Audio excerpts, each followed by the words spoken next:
Hello అందరికీ. Welcome to the channel. నేను మీ లక్ష్మి. అయితే ఈరోజు నేను మంచి టాపిక్ తీసుకొని వచ్చాను. అది అందరికీ తెలియాల్సింది. మన ఇండియాలో one of the most important లా. అది చాలా మందికి, కొంతమందికి తెలీదు, కొంతమందికి తెలిసినా కొంచెం కొంచెంగా తెలుసు. బట్ ఈరోజు నేను ఆ లా గురించి మొత్తం ఎక్స్ప్లెయిన్ చేస్తాను. అదేంటంటే పోక్సో యాక్ట్. పోక్సో యాక్ట్ గురించి చాలా మందికి సరైన అవగాహన అనేదే లేదు.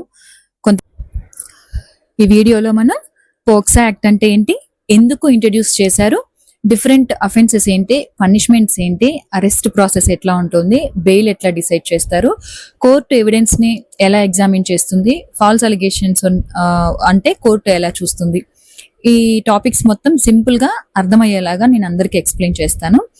అయితే ఇంపార్టెంట్ నోటీస్ ఏంటంటే ఈ వీడియోని కేవలం నేను ఎడ్యుకేషనల్ పర్పస్ కోసం మాత్రమే చేస్తున్నానండి. ఇది ఎలాంటి అడ్వైస్ ఇవ్వడానికి కాదు, ఎవరు లీగల్ అడ్వైస్ గా తీసుకోకూడదు. 18 ఇయర్స్ కన్నా తక్కువ ఏజ్ ఉంటే లా ప్రకారం చైల్డ్ గా కన్సిడర్ చేస్తారు. అంటే అమ్మాయి అయినా అబ్బాయి అయినా ఈ లా ప్రొటెక్షన్ లోనే ఉంటుంది.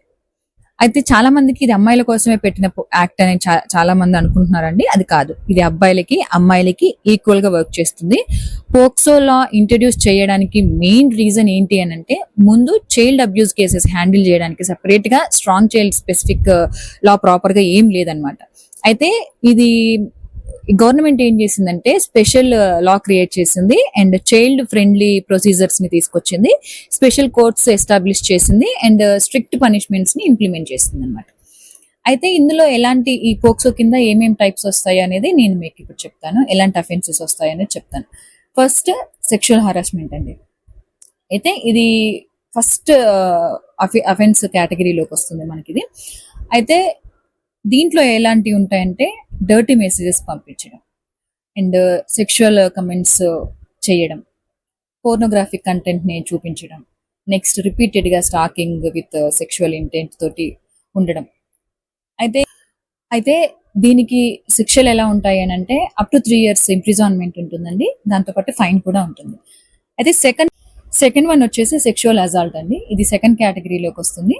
అయితే దీనికి ఎగ్జాంపుల్స్ ఎలా ఉంటాయి అంటే ఇన్అప్రోప్రియేట్ టచింగ్ అండి. మనం పిల్లలకి ఈ మధ్య గుడ్ టచింగ్, బ్యాడ్ టచింగ్ అని అన్ని నేర్పిస్తున్నాం కదా, అలా పిల్లల్ని ఎవరైనా ఇన్అప్రోప్రియేట్ గా టచ్ చేయడం, లేకుంటే సెక్షువల్ ఇంటెన్స్ తో ఫిజికల్ గా కాంటాక్ట్ అవ్వడం, ఇలాంటివన్నీ మనకి సెక్షువల్ అజాల్ట్ కిందకి వస్తాయి.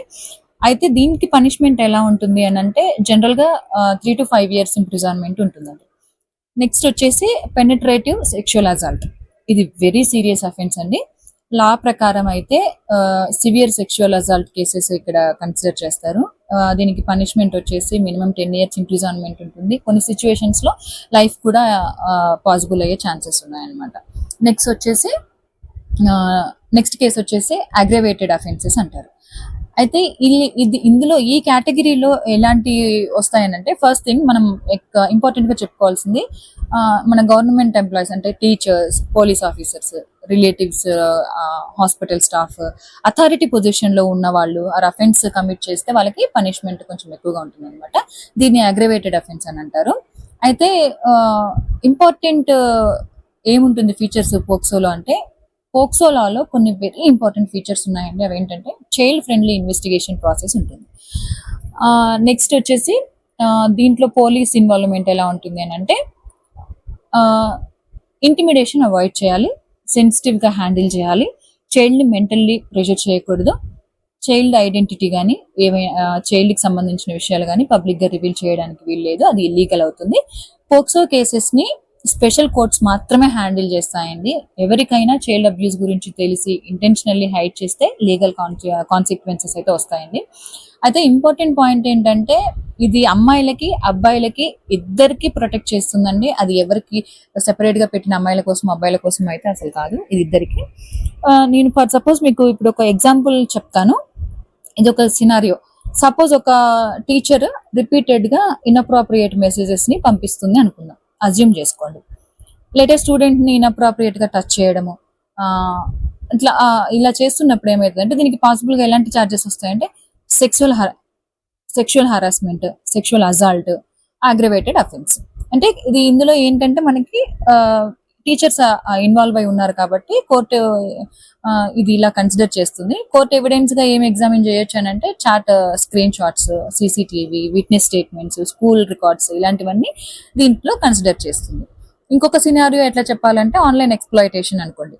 ఇది సపోజ్ సోషల్ మీడియాలో ఒక అడల్ట్ మైనర్ ని మ్యానిపులేట్ చేసి ఎక్స్‌ప్లా ఎక్స్‌ప్లిక్ చేశారు, ఫోటోస్ రిక్వెస్ట్ చేస్తున్నాడు అనుకుందాం. దానికి సెక్షువల్ హరాస్మెంట్ అఫెన్స్ కింద పడుతుంది and child exploitation related offence కింద వేస్తారు అండ్ ఐటీ యాక్ట్ అఫెన్సెస్ కూడా ఇందులో యాడ్ అవుతాయి అన్నమాట. దీనికి ఎవిడెన్స్‌లు ఎట్లా తీసుకుంటుంది కోర్ట్ అంటే Instagram chats or any other social media platform chats, phone records, device data, device IP logs, IP address ఇలాంటివన్నీ కన్సిడర్ చేస్తుంది. నేను ఇంకొక సినారియో చెప్పాలి అని అంటే టీనేజ్ రిలేషన్‌షిప్ కేసెస్ ఎట్లా ఉంటాయని. సపోజ్ 17 ఇయర్స్ అమ్మాయి మా 19 ఇయర్స్ అబ్బాయితో రిలేషన్ లో ఉంది అనుకుందాం. అదే పేరెంట్స్ అపోజ్ చేసి కంప్లైంట్ ఫైల్ చేశారని అనుకుందాం.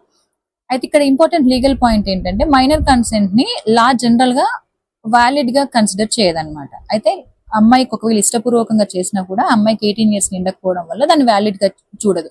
సో కోర్ట్ ఎగ్జామిన్ ఏం చేస్తుందనంటే దానికి ఏజ్ ప్రూఫ్స్ చూస్తుంది, చార్ట్స్ చూస్తుంది, కమ్యూనికేషన్ హిస్టరీ చూస్తుంది, ఫోర్స్ ఆర్ కోర్షియన్ ఇట్లా ఉందా లేదా అనేది కోర్టు కన్సిడర్ చేస్తుంది అనమాట. ఈ మధ్య వింటున్నాం కొంతమందికి 18 ఇయర్స్ అని చెప్పేసి పెళ్లి చేసేసుకున్న తర్వాత వాళ్ళకి 18 ఇయర్స్ లేదని చెప్పేసి తర్వాత పెళ్లి కొడుకుని అరెస్ట్ చేయడము, అమ్మాయిని మళ్ళీ పేరెంట్స్ కి అప్పగించడం, ఇలాంటివన్నీ కేసెస్ చూస్తున్నాం కదా. ఇలాంటివన్నీ దీని కిందకి వస్తాయి అన్నమాట. అయితే కంప్లైంట్ వచ్చిన తర్వాత పోలీస్ ఎఫ్ఐఆర్ రిజిస్టర్ చేస్తారండి. సీరియస్ గా అలిగేషన్స్ ఉంటే ఇమీడియట్ గా ఇన్వెస్టిగేషన్ కూడా స్టార్ట్ చేసేస్తారు. అయితే పోలీస్ అరెస్ట్ ఇమీడియట్లీ అని అడగొచ్చు. చాలా పోక్సో కేసెస్ లో పోలీస్ అక్యూజ్ ని అరెస్ట్ చేయొచ్చండి. స్పెషల్ గా ఏంటి అని అంటే సీరియస్ అలిగేషన్స్ ఉంటే, విట్నెస్ ఇన్ఫ్లుయెన్స్ ఛాన్స్ ఉంటే, ఎవిడెన్స్ డిస్ట్రాయ్ అయ్యే రిస్క్ ఉంటే, అబ్స్కాండ్ అయ్యే పాసిబిలిటీస్ ఉంటే, ఇలాంటి వాటిల్లో పోలీసు ఇన్వాల్వ్ తొందరగా ఉంటుందండి, అరెస్ట్ చేస్తారు. అండ్ ఇంపార్టెంట్ వచ్చేసి ఎఫ్ఐఆర్ రిజిస్టర్ అయింది అని అంటే మాత్రం గిల్టీ అని కాదండి, ఫైనల్ డెసిషన్ కోర్టు ట్రయల్ తర్వాత మాత్రమే వస్తుంది. అరెస్ట్ తర్వాత ఏం జరుగుతుంది, అరెస్ట్ అయిన తర్వాత ఎలా ఉంటుంది ప్రొసీజర్ అంటే అలిగేషన్స్ ఎక్స్ప్లెయిన్ చేసేస్తారు, తర్వాత ఫోన్స్ సీజ్ చేసేస్తారు, మెజిస్ట్రేట్ ముందు ప్రొడ్యూస్ చేస్తారు, పోలీస్ కస్టడీని రిక్వెస్ట్ చేయొచ్చు అనమాట. అయితే ఇప్పుడు రైట్స్ ఆఫ్ అక్యూజ్డ్ చూద్దామండి. అక్యూజ్డ్ కూడా కొన్ని రైట్స్ ఉంటాయి. అయితే లా ప్రకారం అక్యూజ్డ్ కి కొన్ని రైట్స్ ఏమేమి ఉంటాయనంటే లాయర్ సపోర్ట్ పొందడం కూడా ఆయన హక్కు, అండ్ గ్రౌండ్స్ ఆఫ్ అరెస్ట్ తెలుసుకోవడం, అంటే ఎందుకు నన్ను అరెస్ట్ చేస్తున్నారు అనే విషయం తెలుసుకునే హక్కు తనకుంది. తర్వాత ఇల్లీగల్ డిటెన్షన్ నుండి ప్రొటెక్షన్ కావాలని కోరుకోవచ్చు అండి వాళ్ళు. అయితే బెయిల్ ప్రాసెస్ ఎట్లా ఉంటుంది దీంట్లో అని అంటే కోర్ట్ బెయిల్ డిసైడ్ చేసేటప్పుడు మాత్రం ఎగ్జామిన్ చేస్తుంది. ఏమేమి చూస్తుంది, అలిగేషన్స్ సీరియస్నెస్ ఎంత ఉందని చూస్తుంది, విక్టిమ్ ఏజ్ చూస్తుంది, మెడికల్ ఎవిడెన్స్ చూస్తుంది, digital charts, witness statements, next evidence tampering risk ఉందా లేదా చూస్తుంది. ఎవిడెన్స్ వీక్ గా ఉంటే మాత్రం బెయిల్ రావచ్చు, ఒకవేళ ఎవిడెన్స్ లో ఏమన్నా అటు ఇటుగా ఉంటే మాత్రం బెయిల్ క్యాన్సిల్ కూడా అవ్వచ్చు. అయితే ఇన్వెస్టిగేషన్ ప్రాసెస్ ఎట్లా ఉంటుంది, పోలీస్ కలెక్ట్ చేస్తారండి, ఇన్వెస్టిగేషన్ అంతా పోలీసే కలెక్ట్ చేయొచ్చు. And WhatsApp chats, call records, CCTV footage, medical reports, witness statements and travel details ఇలాంటివి ఏమన్నా ఉంటే కూడా పోలీస్ వాటిని ఇన్వెస్టిగేషన్ ప్రాసెస్ కింద పోలీస్ కలెక్ట్ చేస్తారండి. అయితే ఫాల్స్ కేస్ అలిగేషన్స్ అయితే కోర్ట్ ఎలా ఎగ్జామిన్ చేస్తుంది, అసలు ఇది ఫాల్స్ అనుకుందాము, ఒక అతని మీద ఫాల్స్ గా ఈ పోక్సో యాక్ట్ పెట్టేశారు. ఇప్పుడు దీని ఫాల్స్ కేస్ అని ఎట్లా చేస్తారు, ఫస్ట్ వచ్చేసి జెన్యున్ విక్టిమ్స్ ని డిస్కరేజ్ చేయడం ఈ వీడియో పర్పస్ కాదండి, కానీ కోర్ట్ ఫెయిర్ ఇన్వెస్టిగేషన్ ఎలా చేస్తుందనే అవేర్నెస్ కోసం మాత్రం నేను డిస్కస్ చేస్తున్నాను. కోర్ట్ ఏం ఎగ్జామిన్ చేస్తుంది అంటే ఏజ్ ప్రూఫ్ చూస్తుంది. అయితే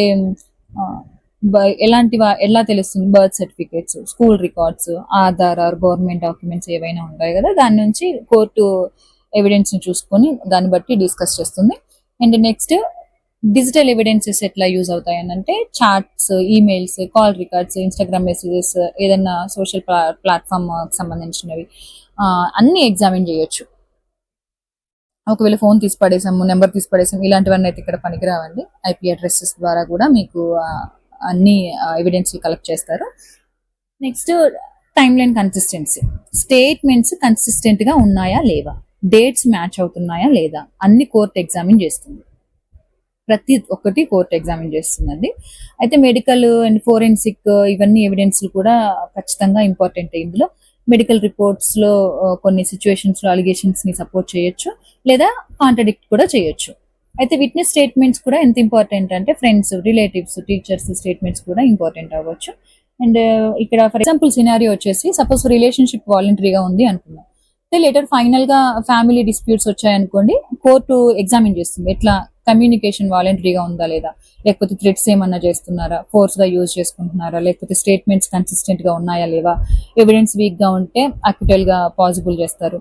అయితే ఇక్కడ కామన్ మిస్అండర్స్టాండింగ్స్ ఎట్లా ఉంటాయంటే పోక్సో ఓన్లీ గర్ల్స్ కోసం అని చాలా మంది అనుకుంటారు కదా, అది రాంగ్ అండి. బాయ్స్ కి కూడా ప్రొటెక్షన్ ఉంటుంది. ఫిజికల్ అజాల్ట్ ఉంటే మాత్రమే కేసుని అనుకుంటారు, అట్లా కాదండి. ఆన్లైన్ హరాస్మెంట్ కూడా అఫెన్స్ అవుతుంది.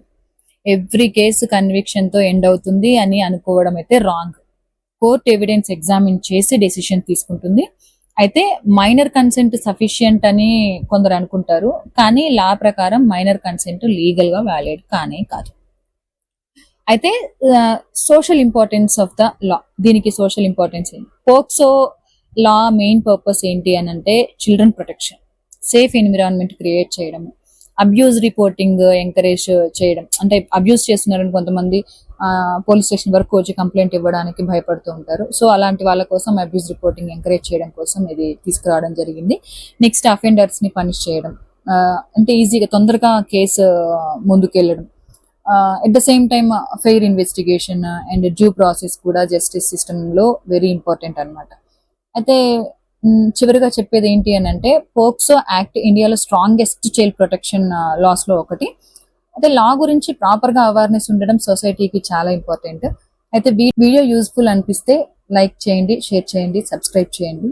అయితే రిమెంబర్ వన్ థింగ్ అండి, ఈ వీడియో ఎడ్యుకేషనల్ అవేర్నెస్ కోసం మాత్రమే చేశాను, లీగల్ అడ్వైస్ గా తీసుకోవద్దు.